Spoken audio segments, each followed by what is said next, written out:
Didn't the last incident that we had where the flood and we had a tornado along with it, did the flood put the power out before the tornado come? And so it would not have warned against the tornado anyway? In some cases. In some places, I mean, not all of them. Cobble, for instance, Yeah. when our Exactly.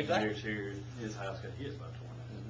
It come right across Blue Rock Shoals. So that's something for us to consider. They were That's, already- that's why the batteries are not that bad. I'd rather not have to upgrade them or replace them every 5 years. What Wayne says is somewhat true in the vandalism and stuff like that, but they can be placed, because there's also a radio control that has to go on this pole. So we can, and that's valuable, so it has to be protected. And I'm assuming the batteries in a protected case, they're not just on a shelf. Battery vault. They're in a vault. So, I mean, it's not just that you can climb up there and grab them. Maybe something we need to think about, because I know I have this problem. If you're on the tail end of Meriwether Lewis or Dixon Electric, maybe they need the batteries more than places that are more central that the electricity seems to stay on. I've had power out for 2 weeks before on the tail end of Dixon Electric because it takes them that long to get to it. And then other places you wouldn't have to worry about that.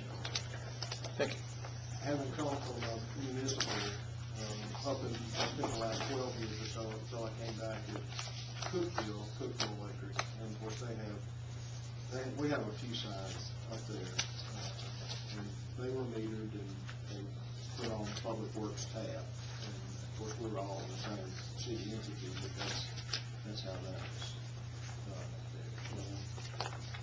Being a city entity and working with Public Works and other city entities, there was some exchange in kind. We help that department, they help us when they can type thing, but PGA requires us to remove electricity. There's 4 pages in each 4 group. pages, just grab 4 off the bottom, it looks like, or top. Is these batteries, like a pack together, like, on electric forklift, stuff like that, or are they single batteries or what? As I understand it, there's like a steel cage, In a steel case. I mean, they're all made together. well, they're just They're wired individually together. wired They're just together car inside a batteries. case. Yeah, typical car batteries, higher grade than what any of us typically put in our car, but, Right.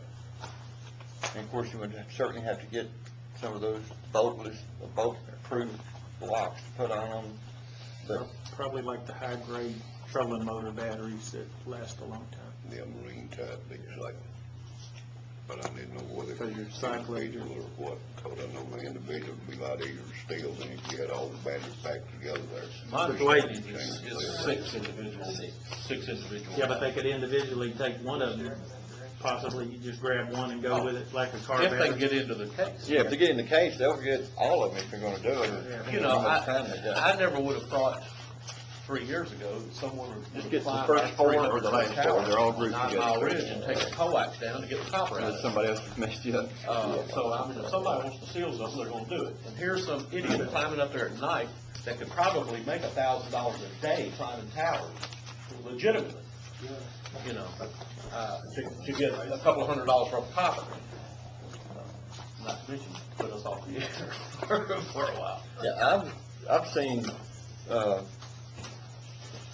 I've seen cases where I was coming on the interstate there at 65 and 40 there on 2nd Avenue a couple of years ago, and they got those big street lights around that patio for that interchange, and there was a guy standing out there. He pulled the little access box off the bottom of the metal pole, was standing there yanking on the wire like this, and I saw him yanking. He just pulled it loose from the top, and they were stealing the copper wire out of that. And I called the police, and it took me 15 minutes to get through to somebody, but they come out, and they caught the guy.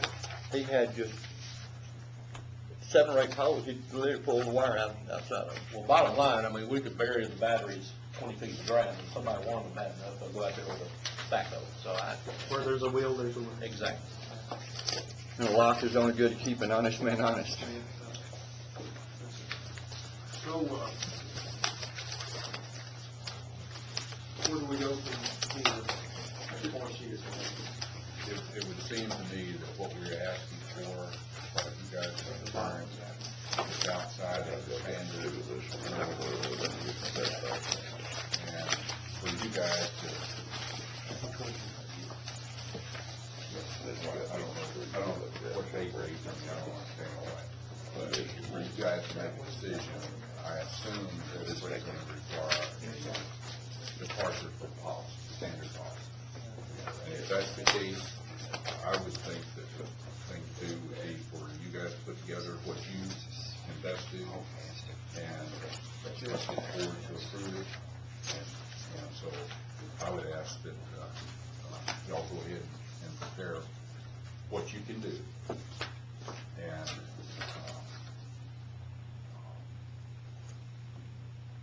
we have a representative at the next board meeting and see if the board will give us special dispensation. When's your next MLEC board meeting? The third, fourth Tuesday of each month. Fourth Tuesday. Just to lay out some facts for you. We cannot build an electric service. So every location you guys would have to build an electric service.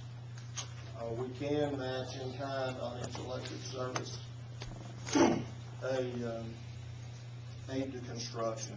So we could, depending on the proximity of the power that's existing there, you know, that would probably cover us building lines and hanging transformers to set that, to set that service. And possibly could include setting the siren pole. We can't work on the siren pole. Not being an electrician, we would not be able to wire it. Okay, but you have the equipment, you could set the siren on top of the pole,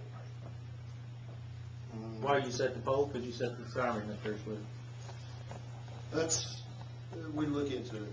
We're not in that business, so we have to. And let me just say, I don't know that. I do know what the video shows for the siren. And they have the pole kind of laying down at a 20-degree angle. They mount everything, and then they set the whole thing up. That's what Mr. Yarborough told me yesterday. They typically, like Steve said, put the bracket on top of the pole, bolt the siren to it, and then hook the wires to it, and then stand it up, and then wire it on down, and then the provider has to make the connection from that wire to their service. From that standpoint, that might be something that we could. Some coordination going with? Going along with providing power to a service. There would need to be a service and a meter at those. But like I said, the construction in kind, we could work with. That's, from our standpoint, what you guys are probably want to decide is whether or not you want batteries or not. There's no need for a service, I'm assuming, if you've got arrangements worked out with whoever's on location. That expense would be saved if you've already got arrangements. The batteries, the monthly service charge, and all that would be saved if you work it out with that local person. And based on the information you guys have today, Yes, sir. with this statement here from the manufacturer,